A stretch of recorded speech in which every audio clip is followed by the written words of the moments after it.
हिमाचल में इस समय मानसून के आते ही त्राहिमाम मच गया है। एक बार फिर से त्रासदी की तस्वीर हिमाचल से सामने आ रही है। कहीं बादल फट रहे हैं तो कहीं नदियां नाले उफान पर चल रहे हैं, जिसकी वजह से हिमाचल वासियों को काफी सारी परेशानियों का गांव देहात में बसने वाले लोगों के जीवन में समृद्धि लाने के लिए मुख्यमंत्री ठाकुर सुखविंदर सिंह सुक्खू ने ठोस कदम उठाए हैं।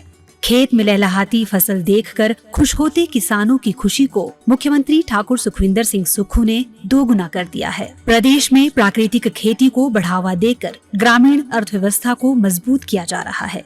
विकास के पथ पर अग्रसर हिमाचल आज प्राकृतिक खेती के क्षेत्र में देश का पथ प्रदर्शन कर रहा है। किसानों के हितों को ध्यान में रखते हुए इस वित्त वर्ष में प्रदेश सरकार ने प्राकृतिक तरीके से उत्पन्न गेहूं के न्यूनतम समर्थन मूल्य को 40 रुपए से बढ़ाकर 60 रुपए प्रति किलो और मक्की के न्यूनतम समर्थन मूल्य को 30 रुपए से बढ़ाकर 40 रुपए प्रति किलोग्राम निर्धारित किया है। प्राकृतिक खेती से तैयार कच्ची हल्दी के लिए 90 रुपए प्रति किलोग्राम समर्थन मूल्य दिया जा रहा है। पांगी को राज्य का पहला प्राकृतिक खेती उपमंडल घोषित किया गया। हमारे यहाँ पे 15 अप्रैल को हिमाचल दिवस मनाया गया, जिसमें हमारे मुख्यमंत्री श्री सुखविंदर सिंह सुक्खू जी आए थे।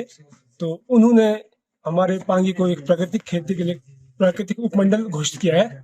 तो जिसमें हमारे पूर्वजों पर पुराने पूर्वज थे, वो पहले यहाँ पे प्राकृतिक खेती करते थे।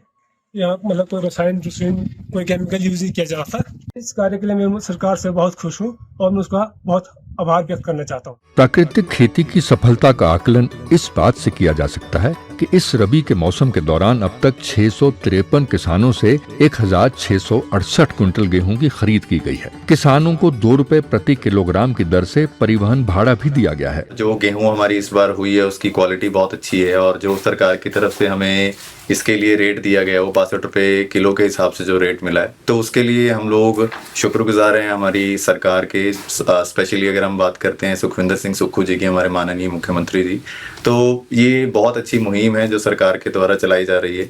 तो प्राकृतिक खेती के द्वारा लोगों को दोबारा से अपनी मिट्टी के साथ जुड़ने का मौका मिल रहा है, तो ये बहुत अच्छी चीज़ है और इसके लिए हम लोग धन्यवाद करते हैं सरकार का। इसके साथ प्राकृतिक पद्धति खेती से उगाई गई 117 क्विंटल हल्दी की खरीद कर किसानों को लाभान्वित किया गया है। सरकार ने बहुत ही अच्छा मूल्य हमें हल्दी के लिए दिया है, क्योंकि प्राकृतिक खेती के तहत हमने इसे उगाया था, बहुत मेहनत की थी हमने और हमें सरकार ने खुश कर दिया है एकदम। हमें देखकर हमारे आसपास के जो किसान है ना, इस बार वो भी हल्दी लगाने के लिए बोल रहे हैं और सब बिल्कुल तैयार हैं कि हम हल्दी लगाएंगे, गेहूं लगाएंगे, क्योंकि सरकार ने हमें 90 रुपए दिया है, जो कि हमारे लिए बहुत बड़ी बात है और हम बहुत ही खुश हैं इस चीज से। सामना करना पड़ रहा है। मुख्यमंत्री हिमाचल प्रदेश से सुखविंदर सिंह सुक्खू आज बादल फटने से मंडी क्षेत्र के धर्मपुर में हुए नुकसान का जायजा लेने के लिए हमीरपुर से रवाना हुए। उन्होंने कहा कि धर्मपुर क्षेत्र में काफी ज्यादा क्षति पहुंची है और पेयजल आपूर्ति समेत बिजली की सुविधा भी ठप हो गई है। बुधवार के दिन मौसम थोड़ा साफ है, ऐसे में पेयजल आपूर्ति बहाल करने और विद्युत आपूर्ति बहाल करने समेत सड़क मरम्मत के कार्य में निर्देश दिए गए हैं। क्या कुछ कहा सीएम ने, आइए आपको सुनवाते हैं। अभी मैं धर्मपुर क्षेत्र में जा रहा हूँ और वहाँ मुझे काफ़ी नुकसान हुआ है। क्योंकि अभी रास्ते खुले हैं तो मैं बाय रोड वहाँ जाकर नुकसान का जायजा लूँगा। तकरीबन 10 मौतों की कंफर्मेशन हो चुकी है, जिनकी डेड बॉडी मिल चुकी है और 24 के करीब मिसिंग है। तो थुनाग बक्से वाली जगह जंजैली में बहुत बड़ा नुकसान हुआ है। मैंने अधिकारियों को निर्देश दिए हैं और आज मौसम खुला है तो हम कोशिश करेंगे कि जहां मौसम खुला है वहां जो बिजली की लाइनें हैं उसको ठीक किया जाए, पीने के पानी की योजनाओं को ठीक किया जाए और जो सड़कें उनको दुरुस्त किया जाए। तो आज मैंने शाम को उस बारे में बैठक भी बुलाई है।